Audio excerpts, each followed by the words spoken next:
আল্লাহ নবী সাল্লাল্লাহু আলাইহি ওয়াসাল্লাম বলেন উম্মতে 73টা দল বিভক্ত হবে, 73টা দল হবে। আমাদের উম্মতে মুহাম্মাদি, আমরা তো উম্মত মুহাম্মদ, নবী পাক সাল্লাল্লাহু আলাইহি ওয়াসাল্লামের উম্মত, আমরা উম্মতে মুহাম্মাদি। আমাদের মধ্যে 73টা দল হবে, 73টা দল হবে।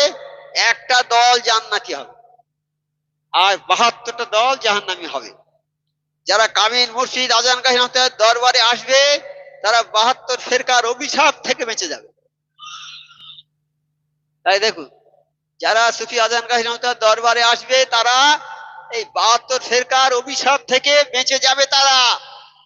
দ্বিতীয় হুজুর সুফি অফিসি কেবলা বলেন আরশের সহিত এই দরবারের যোগ আছে।